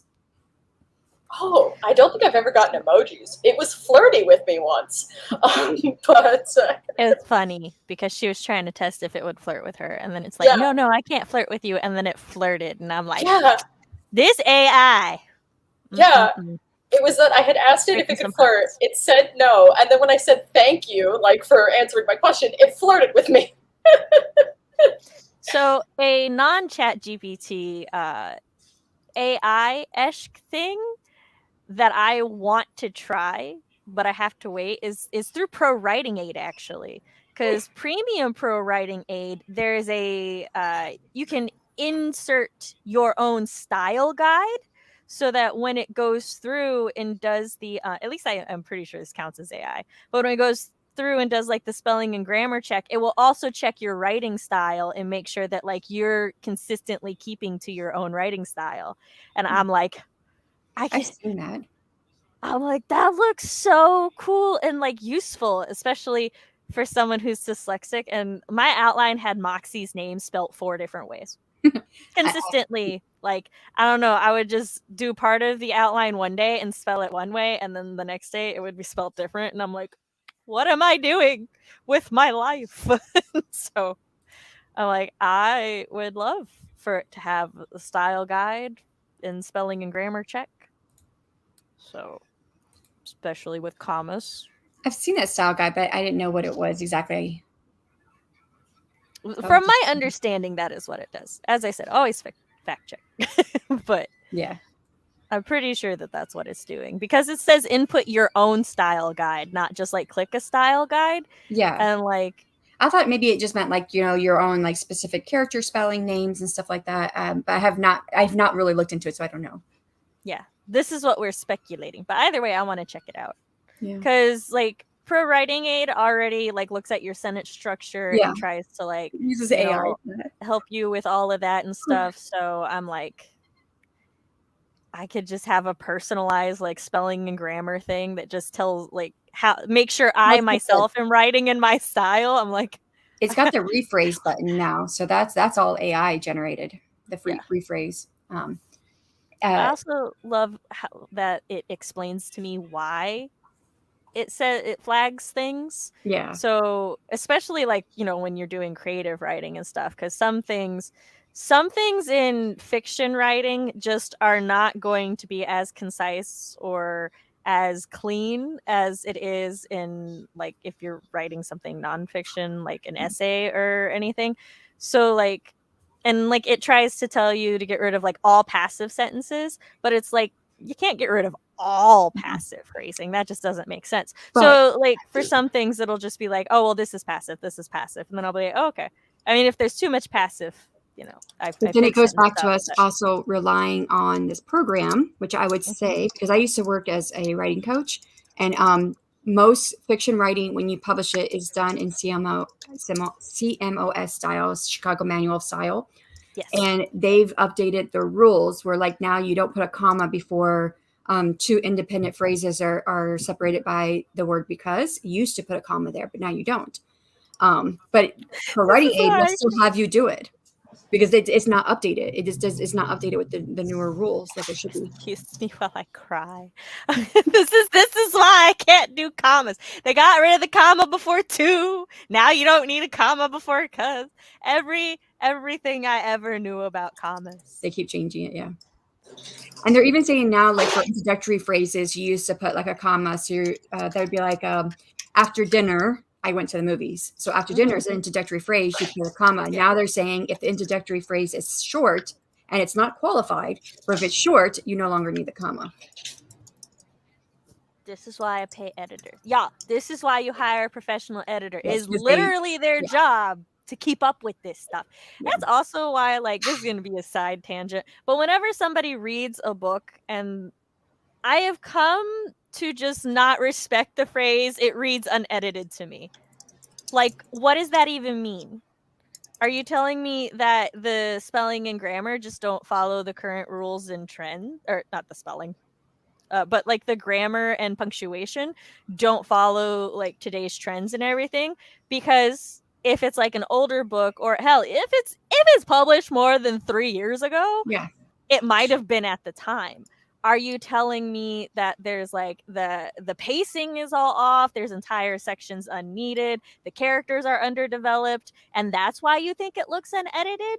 Okay, maybe we can discuss that. Yeah, that might be unedited. But I'm like, just the phrase "this reads as unedited" or "this story feels unedited" to me, I no longer respect that, because I'm like, I need you to tell me what you mean by that. Because And see, for me coming from academic background, if it said unedited, I would take that to mean grammar and punctuation, because in academics, there's a difference between revision and editing. Editing is your grammar and punctuation. Revision is your structural, your developmental stuff. Sorry, I just like I'm like, yeah, of course. And then I'm like, should we be saying it reads as unrevised? Yeah, but to the normal, like, Gigantic I in say me. normal, to the average person, Yeah. even average writer, because we do get bogged down in these words, because to us, a developmental editor is what we would say is a revisionist, right? We don't use that word revisionist, but that's revision in academic background. What a developmental editor does is revision, not editing, but they're called a developmental editor, and what they do is called a developmental edit. So that just like throws everything off there for most people. Yes. Like, these are things that like small disclaimer, I don't have like an official academic background. I have been self-learning and researching and trying to teach myself since I was 12 though. And that like, so for me, I'm like listening to use these terms and stuff, and like I know these. I always appreciate when people with academic backgrounds are like these things, because I'm like, yes, basically I taught myself right. And you know but it. Like, yeah, part of me is just like, yeah, no, I hear where you're coming from and stuff. And I'm just like, but another part of me is like, I've never made these connections before. It's like a switchboard. The cords were just duct taped back together, and I'm like, they should be called a developmental revisionist, not a developmental editor. And I'm like, hold on. Well, it's hard for me coming into the AuthorTube community, and people are like, "Yeah, I just edited this," and I'm like, "Oh yeah, what'd you edit?" And and they would tell me, and like, "That's not editing, that's revision." I'm like, what are you talking about? And I'm like, that was a hard like transition for me. The difference between critique partners and beta readers. For me, those are two distinct things, different things, and I will be a pedantic asshat about that. Those are two very different things. And like my editor that I hired for my short story recently on Instagram, she posted, she's like, there seems to be this misconception within like the writing community about critique partners and beta readers. And I was like, I knew I hired the right person. Tears. Which I will also, because I feel sometimes I may come off as a little bit of an elitist asshat, and that's fine. It's more like, or a gatekeeping butt. It's more like, because these roles are so distinctly different, I feel it's important to try to like teach and to help people know that these are two very different things. But like, I never blame or think less of anybody who doesn't know that they're different things. There's another way of thinking about this. So we have it from our writer perspective, where we're like, yes, there's differences. But like, I just went through a round of alpha and beta readers with my book. And I was very clear with my alpha and beta readers. I wrote a letter to all of them. I said, the role that I'm looking for is for you to look at story structure and what's working and not working. And then I had very specific questions. And I said, and I put in there, please do not worry about editing, because this may change. You may try to tell me that this whole section needs to be redone, and you rewrite something, which I had people rewrite sentences in my story. And I was like, but it's not going to be any good if I end up cutting it, because it doesn't work for the story. So we're just looking at story elements. So I tried to educate my readers, yet I still had over half of them who were editing and critiquing my work versus being a beta or alpha reader. So if you have someone in our position who's brand new to writing, and they're like, okay, I've been told there's a difference between critique partners and beta readers, and they go get beta readers, and the beta readers act like critique partners, how's that going to help them reinforce what that idea is? Yeah. Sorry, I had some, as you were speaking, I'm like, yes, I want to hold on to this thought because I want to respond, but also I don't want to interrupt. So give me a moment. I got to rewind. Oh yeah, like I've had beta readers who definitely like they treat it more like a critique than a beta read, and that's fine. Like I don't mind, and I have enough experience that like I know the difference, and I know how to work with it either way. And like I'll still re-recruit those beta readers if Yeah. they want to keep reading. Like that's fine with me. But that's like what you were getting at with it, somebody who's new to it, and like it's how do they learn. That's one of the reasons I'm like I don't blame anybody, Yeah. especially because a lot of the writing community on AuthorTube, because not everybody in the writing community is uh, an author per se. Like a lot of like Tina, a lot of different folks doing different strokes in here, and that's why I try to be vocal and I try to talk. And actually, my alpha critique partner, Fox, he recently went through his first round of betas, and one of the things that like we did was he was like, okay, he's never dealt with betas before, so he also sent me all of the beta feedback and everything, and he sent me some questions and some goals for like what he wanted from me, which is basically like kind of what could he learn from this feedback? What did I think of the feedback in general? What did I agree with? What didn't I agree with? And stuff like that. Basically mentoring him through the beta reading process. And I'm like, I wish that there was a way to do that for more people. Yeah. Because especially like that's one of those things where it's like, how do you make videos on that, or how do you Well, we actually had someone during the AuthorTube Writing stream Conference stuff? who talked about how to work with beta readers. But like, I wonder if you could do where, like, as an example, you like yeah, have that someone like like go through it with you. as I was talking, I was just thinking about it, of getting some people who were comfortable with having their feedback and everything public, and then like I could basically do what I did with Fox, but like record it and talk about it and stuff. So, But there's also the idea too of Mhm. training your beta readers and your alpha readers at the same time. Because even though I wrote that letter where I said, don't worry about editing or anything like that, because this is just story structure. And I, like I said, I still have people who are doing more than that. And I had one gal who was like sharing the work with me. She wanted to do it through Google Docs because that was her easiest way. And I saw how she was spending so much time. Like she spent like 2 or 3 days just going through the first few chapters, marking all this stuff on there, and it was editing stuff, things like that. And so I wrote to her, I was like, hey, by the way, and she's not the only one I wrote to, but she's the only one who responded back. And I was like, hey, by the way, you don't have to do all that. I'm just looking at structure. And she wrote back, she says, oh, thank goodness, this is taking me so long. I'm glad I don't have to do that. Even though I said it in the letter, and then after that, then she didn't worry about the editing. So it's like, having that mentorship, it would be helpful to also help train their betas as well, to get them to where, you're getting the information that's most helpful for you. Yes. And I know some people will like, because I've heard it. I don't remember who, so I'm not calling any singular person out. Trust me, on the brain fog is not letting me remember who or even how many people have said this. But I know I've heard at least a couple people who will say, oh, well, this is just how I use the terms or what I want out of like my beta readers. And like that, I feel that's not helpful, especially not helpful to like the community overall, because like these terms and these roles they're called these for a reason. And so it's like when you're like, oh, well, this is just how it's not the same as when you're like, well, this is my draft 0, or like if your draft 0 is like your outline, or like if your draft 0 is like a thought dump. Like it's not that part of the process. Yes, that's your creative process, and you can call it whatever you want. It's fine. It's not affecting anybody but you. But once your draft is done and you're like recruiting other people, I guess technically critique partners can be pulled in. Y'all get the spirit of what I mean, though, right? Yeah.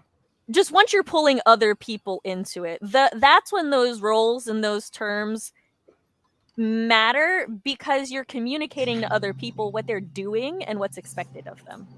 I mean, So this is part of the reason why my light is so bright. I look like a snowman.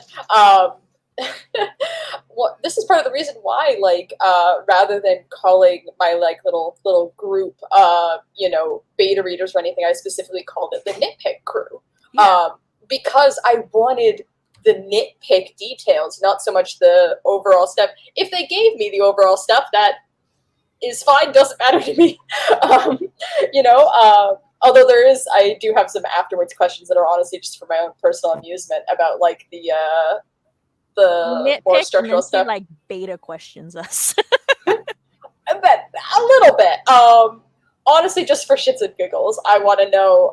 Some of you have actually answered those more like structural questions, but like I know that the reason that you're doing it is because you're noticing things in the background that I want you to notice, sort of thing. And so it's this like added layer of like, I was just looking for like the typos and all that, like sort of the editing stuff.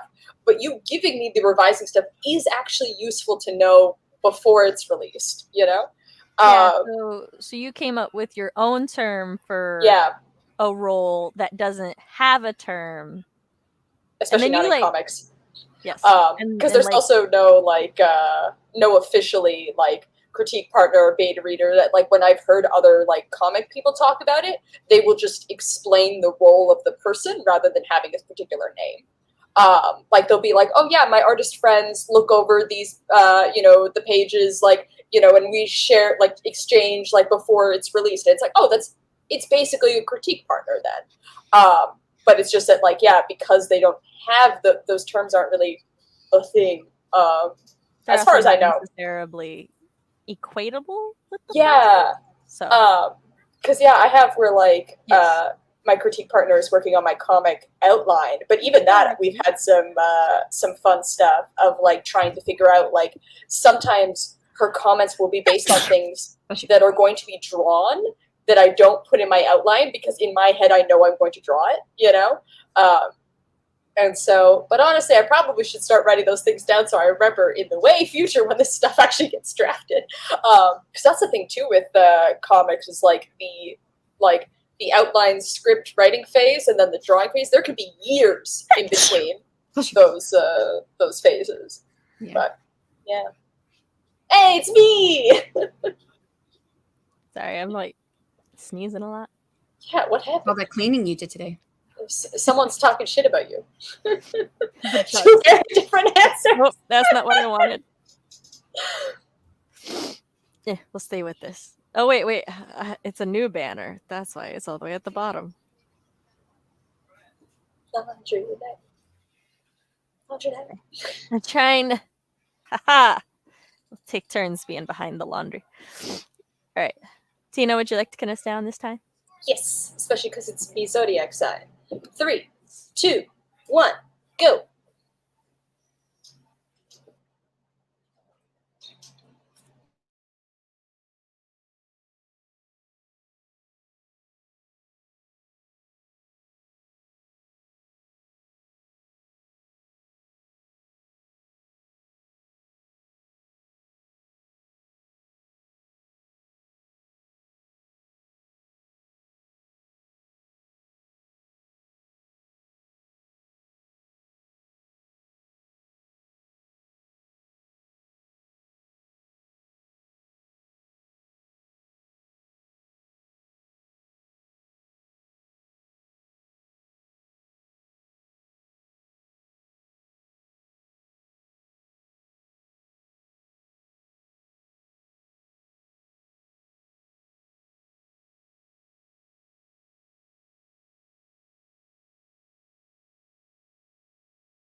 And we're back. Oh, scusi. Oh. I finished almost all the laundry, except now this I socks, just grabbed my laundry out of the dryer. which I will probably be presiding over the marriage of the socks as we talk. Where did I put my telephone? I wanted to go do more laundry, but everybody went to bed, so I was like, I don't want to wake anybody up making noise. I'm gonna quickly go do my laundry and bring it here to fold. Cause it's laundry night and it just got washed. Laundry night. How did everybody else do that spring? I got a lot of emails done. Well, I got everything done out of the AWC. I cleaned it all up. I had quite a few winners, like one who said their redemption code didn't work. So I had to contact the company and let them know I was getting in contact with the company. One who they didn't hear from the company to get the redemption code. So I had to contact the company and let them know I'm contacting the company. So yeah, mostly that stuff. I was like, oh yeah. I kind of like wrote off a lot of these things. So I was like, okay, I sent the email. The company knows who won. The people know who the company they're working with now, who's going to get in touch with them. And I just wrote it off and I thought it's a done deal. And then realized that some of this stuff, people may not get in touch with them or give them the right stuff. And it's not ending. It's not done yet. Even though it's over, it's not done yet.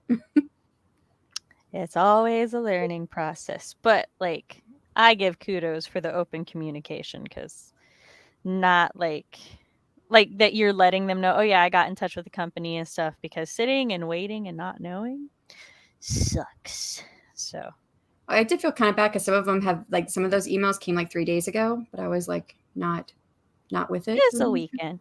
It in my opinion is reasonable not to get back to it until a business day. Gotcha. Because like with a lot of, there's a word for it, for people who, small business owners, with a lot, I have quite a few friends who are small business owners and stuff, and because bigger corporations and stuff, can afford like the 24-hour response times and stuff, people have gotten a little bit spoiled, but it's like, it's perfectly reasonable to not be available on the weekends. That's why business days, at least in the US of A, is Monday through Friday. Mimi washed off her makeup. Awesome. Kelly got 219 words written. Sweet. We are supposed to try to squeeze one more 20-minute in. I might do a 10-minute today, though, like, because the conversation earlier was just too good to like cut off for a sprint. Like, we did have a good conversation. I was like, I really need to do a sprint, so we'll have time for 220s. But, it's fine. Sometimes it's good to just keep the conversation going. So I gotta let Tina know when we get back. So we might finish off with a 10 or a 5-minute sprint, which at this point of night, most people use the last sprint to get ready for bed. So, yeah, babe. I don't know. Where are you? Oh, you have to like. There are, I can't say because it might be spoilers for Fox, but you have to do all of the mini quests in that area. Hold on real quick. I have to mute for a second. Okay. Guess I should go to the chat and see what y'all are saying. So Kelly got 219 words. Awesome. You're quite productive in that 20 minutes. I don't do well writing at night. I just don't have it in me. As it is, I'm trying to stay awake. I don't know if you guys noticed, I've yawned a few times. And Mirav said that they've washed off their makeup. I'm looking forward to that, actually.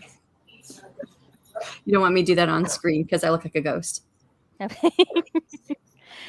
I am not 100% sure, but I can guess what the context of that question was. Sorry, Makeup. my husband and I are both playing through Tears of a Kingdom. And there's an area that I did before it's a very like open world game, so some of the areas he does before me and some I do before him, and he was trying to ask how I did a thing. But yes. Somebody's having fun. Mute that for privacy. Um, I'm running out of socks that match, Shannon. oh, I know. I used to keep this bag. It was a clear bag. It's like probably what like a pillow or a comforter came in or something. It was, like those clear zipper cases. I had one of those that I put all the sock pieces that were left over and I put them in there. But it was like one day I'm going to find all these matches. And I never did it. It just kept getting bigger and bigger. I was like, forget it. I threw it away one day. That reminds me growing up. So, like, my grandfather was a truck driver and he wore his cowboy boots everywhere. And so he had to have, the really long socks for his cowboy boots. And, but he also, he's a Vietnam vet. So he's also like really particular about his foot hygiene. Yeah. So like every month or so, my grandma would have to buy him new socks because like he just couldn't he couldn't wear his socks if he had worn them like so many times.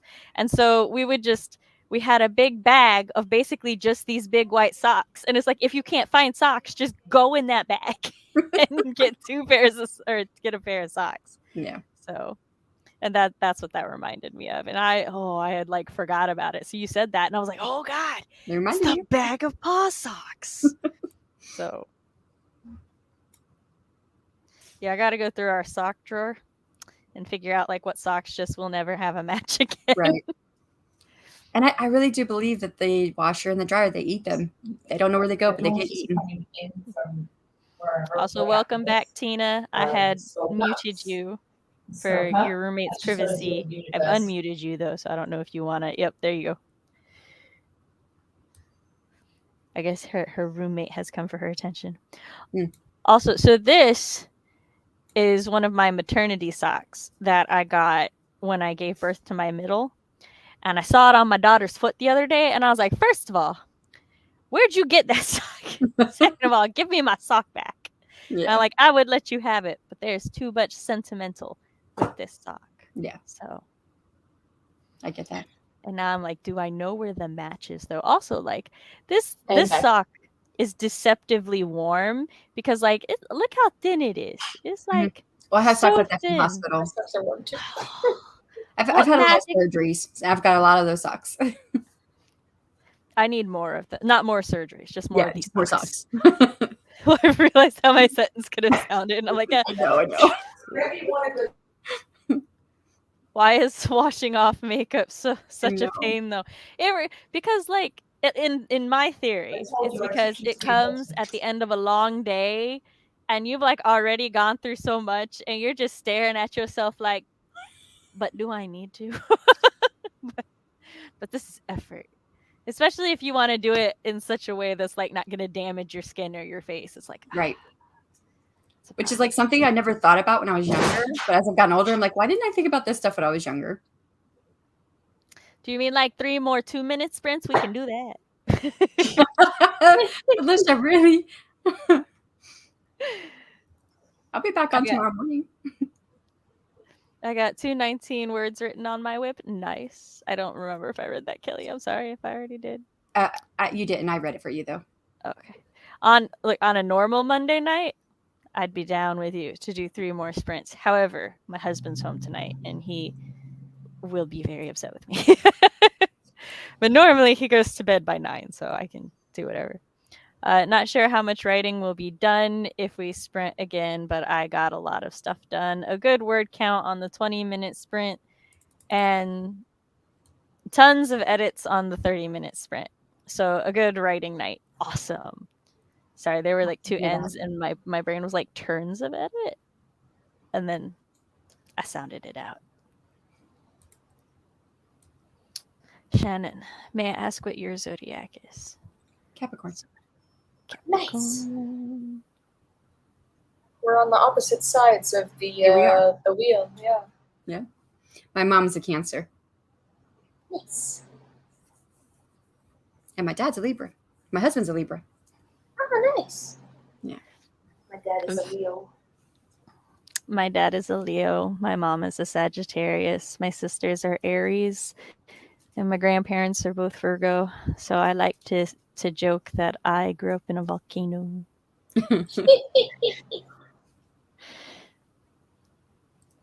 All right. My boys are Aries and Taurus, which I think are both like the bullheaded ones. Mm-hmm. Yeah. In 2 different ways, yeah. Yep. We have all the elements in our family of 5. There's I'm the only Earth. I'm the Virgo. And then Chris is our water with Scorpio. Both my boys are air signs, Libra and Gemini. And then my daughter is our fire with Sagittarius. Which of course she is with a sassy-ish. Sassy and capricious are how one should define her existence. But like, as trying as it can be, I also just love her ambitious fearlessness. So she could stand to have a little bit more what's the word? When you value your own existence. Like, well, she's just be more cautious. Yes. It's probably not the word you're looking for, but like cautious is the behavior. Self-preservation. Yes. I can't think of how to say it because of the tone deafness. I couldn't remember how it's supposed to sound. It's fine. We got there together. Teamwork. Yeah, she could stand to have a little bit more self-preservation, but other than that, it's fine. Because like, you know, with like rope bridges and stuff, she's always the first one there, and she just wants to run across. And we recently went into a small cave on a tour. And of course, she was right in the front of everyone. She's just ready to go over it. And I'm like, don't slide down. So that was she's Aries? No, she's Sagittarius. Oh, Sagittarius. Oh, okay, sir. My younger son is the exact same way, but he's the Aries one. Oh, my baby sister. Both my sisters are Aries. And my baby sister is very similar. Gave my mother so many heart attacks. I'm an Aries. I have 3 Leos, 1 Sag, and 1 Aquarius. That's 5 fire and 1 wind. Oh, it's warm in that house. Do you mean that you have 3 Leos like in your chart or in your family? Because that's fair. It could be either one. Well, we were talking about family members, so that's why that had been my assumption. But do let us know if I was wrong. My moon is actually Capricorn too. I'm a double. Oh, nice. I am. I'm an Aries moon, actually. Hold up. Let me check my co-star. I always forget. Whenever I keep read this co-star on my phone, though, because I like the messages it sends me. I accidentally washed this pair of sunglasses. Today, it tells me to honor what has happened to you. And I'm like, because I was cleaning my house? What? I always thought that Capricorn, whenever I read about Capricorns, I was like, this is me to a T. And when I found out my moon was also Capricorn, I was like, okay, well, no wonder. Yeah. I forgot where my chart. Oh, it's the U. That's my chart. I was like, how do I find my chart? And there's this little section in the bottom right corner. This is you. My moon is Capricorn. Oh, so you got 2 earth signs. Yes. What's your rising / ascendant? Talk to her. With your hood on.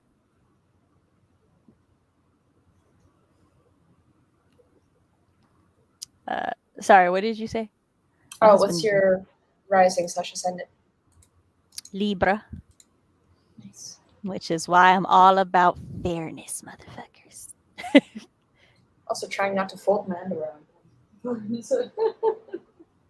My Mercury is also Virgo, which has always amused me because Mercury is Virgo's ruling planet. So they were her children. Tina? You were right. Yes. And then my Jupiter Venus is Leo. My Mars is Taurus. And then Capricorn is my moon, Uranus, Neptune, and Saturn. Capricorn is have so much Earth. But also we have the same Mars. And then my Pluto is Scorpio, which also amuses me because Pluto is Scorpio's ruling planet. I don't remember what Capricorn's ruling planet is. Jupiter? Yeah, I was to say Jupiter or Saturn. I can't remember though. Yeah, I was about to say either Jupiter or Saturn. If it's Saturn, my Capricorn is Saturn, so. But Mars is not Taurus's ruling sign, so. Nah, that's Aries. Which It I know is this Saturn. isn't. Yeah.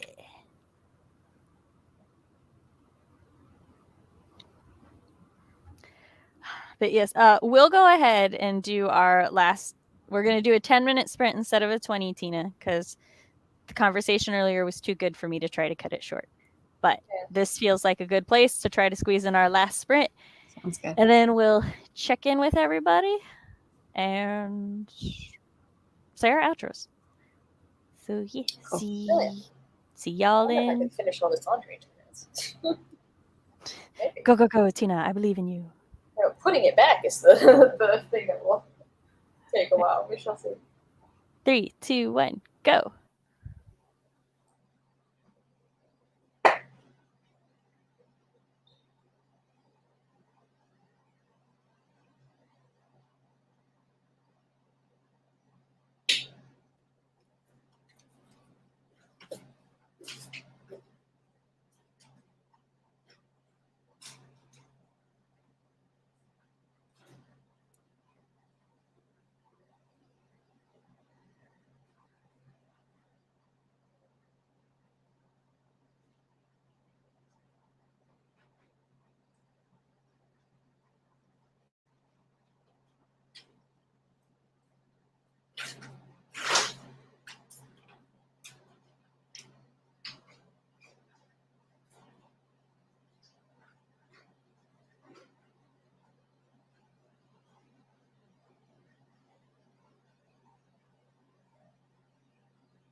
And we're back. So, how'd everybody do that sprint? Right as the sprint started, my my brain. So, right as the sprint started, my washer went off, and I was like, "Well, I gotta go change that." So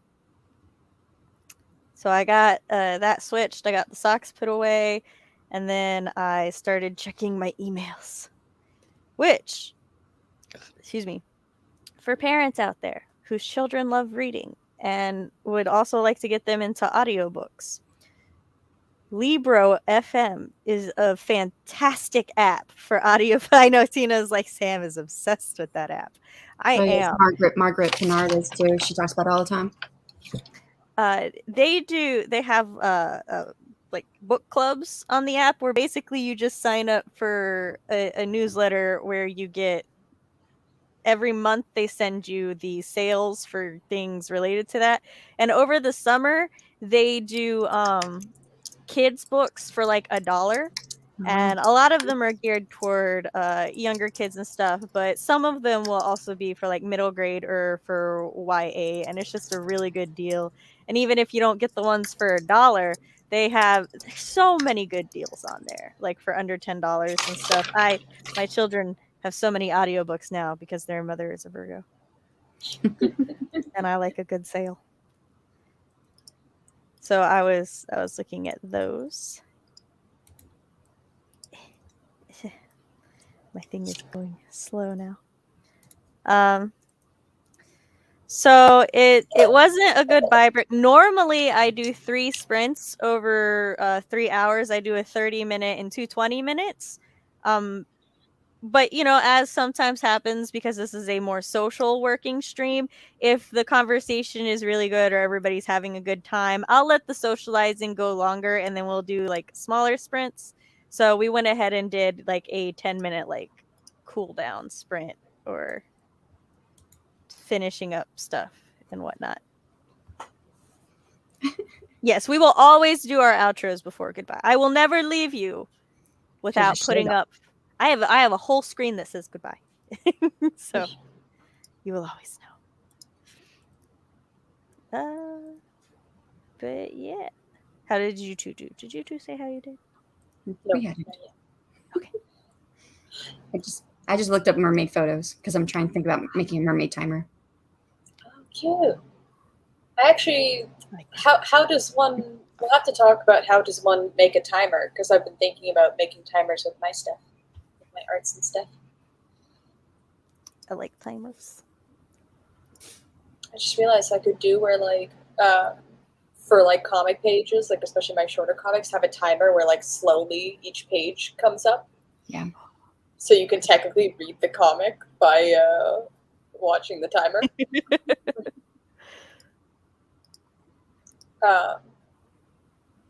And I'm gonna write that down so I don't forget. It's so funny. Felicia just said to show me how to do it. Timer tutorial video. Well, and it's just so funny because I don't know if you saw our marathon or whatever that we had over the weekend. We Midjourney now has an app in there where it's an in-face swapper. So like we decided to do a Marvel superhero theme, and so everybody chose a superhero. Mine was chosen for me, Scarlet Witch. And so I can ask Midjourney, hey, make me a Marvel super scene in action of Scarlet Witch, and I did one for each of us. And then when it gave me the photo and I found the right one that I wanted, and I upscaled it and I did all the stuff I was going to do to it, then I did the app and I swapped the face out for mine. So I was able to swap all our faces out. And then from that, I made intros and outros. And I had a lot of fun making intros and outros for it. And everybody over the week was like, you guys show us how you do your intros and outros, and how do you make that stuff? I'm like, You're like, that's a lot of work to show you how I did all that work. Yeah. And I was like, someone said do it a video, and I'm like, but I don't make videos about how to make videos on my channel. That's fair. But yeah, I don't know, maybe do a class or something. People want to come. I use everything I do as free as possible, and I have to pay for Midjourney. But everything else I try to do as free as possible. Like the photos I'm finding, the pictures I'm finding are mermaids on Midjourney, but then there's a free AI program where you can put a picture in there and it will animate it, and you can change how the animation looks, like how you want this stuff to look depending on how the picture looks. So it's not high tech or anything, but then I just pull that and so yeah. Sorry, I could talk forever about that stuff, but we want to go. Yes. Tina, how did you do? I finished like 90% of my laundry. Nice. I have some stuff to hang, but yeah, it's the quickest I've ever folded up my laundry immediately after taking it out of the dryer. Yeah, dedicated sprint channel for that. Mm-hmm. Oh. Laundry Mondays. Every first Monday of the month, I host a laundry night. I'm here to get your laundry done. Yeah. All right, so let's go ahead and do our outros then. Oh boy, I'm first. You're first. So once again, I am Tina, aka Cabby. I make queer art and comics of the smoochy and smooky variety. Lesbian vampires, deep sea mermaids, so much more. You can find me at my website at cabby.com. And you can read all my stuff for free, and my new upcoming project will also be for free online. Yeah, that's me. And I'm Shannon. I write under my pen name S.C. Huston, author of the Clash of Goddesses series, and soon the series is actually going to be called Brides of the Dragon Kings, but the first one's called A Curse of Scales and Feathers. That's coming out on Kickstarter. It'll be out on platforms later this year or early next year. I haven't decided yet because I think I might push it over to Indiegogo, which is what they're kind of telling us we should do after Kickstarter. So I may do that, which means it won't come out on platforms to buy until probably next year, if that's the case.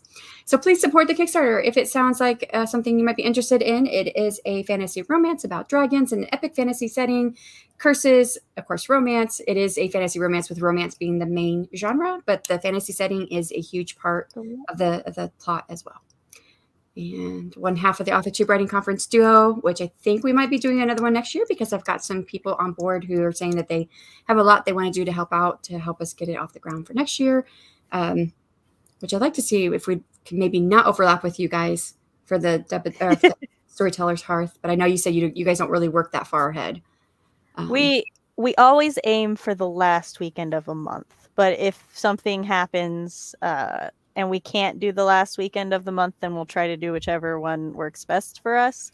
But usually and the reason we try to aim for the last weekend of the month is it's a mental thing for our host, because we noticed that basically, say for the June weekend relay, everybody, what month comes before May? So in May, everybody's like, oh, well, I have until June to get everything done. Well, if it's the first weekend in June, that comes very quickly, and then people are like stressed and they're scrambling to get everything done because, in their brain, they had like a whole month to do everything. So that's why then, but if we try for the end of the month, then, everyone's like, oh, well, it's in June. And then, so they're not all stressed and stuff. So I think we kind of worked off that too, as well as like the second weekend is usually my anniversary weekend. So it's like, so I don't know. I'll get once we figure out what our team is, we'll talk and figure out what we're going to do for the dates. Yeah. And then also 1/3 is Self-Publishing Tips and Tricks podcast with Ben Pick from Running Trait and Morgan Lee. We just had our first episode of our third season come out on the 1st, and we'll have our next one come out on the 15th with Adrian Santiago, and he's going to talk about establishing your author platform well in advance of publishing your first book, because he started 3 years with his author platform. His very first video said, I'm working on my debut novel and I'm going to publish it, in almost 3 years to the day he published it. So he spent 3 years establishing his author platform. So we're going to talk about that. Sweet. And I am Writing Mom Smith on Asset. This is my channel where I talk about writer things, parent things, and writer-parent things. Thanks for hanging out and joining us for these sprints and laundry night and all of that. I have a Discord server that you can get to via my Coffee Kofi Ko-Fi down below, where you can come hang out with me, everybody. Tina posts writer questions of the day most days. / weekend. It was a long weekend for me, so I forgot to post one today. It's okay, it's all good. But they're always fun. Everybody gets to talk and learn about each other's projects. We also have a critique group that I remembered that I gotta go get started for July. Oh yeah, I want to actually join that one this time. Woohoo! And yeah, it's on my $1 membership tier. Come hang out. We also have watch parties. Specifically, July 15th, we have 3 movies that we're watching. It's just going to be movie day. So yeah, it's a lot of fun. I hope everybody joins. I hope everyone had a good time tonight. And I'll see you Thank you next for week. having me. Thank you for coming. Thank you to both of my guests, and thank you to chat. Bye. Bye. Bye.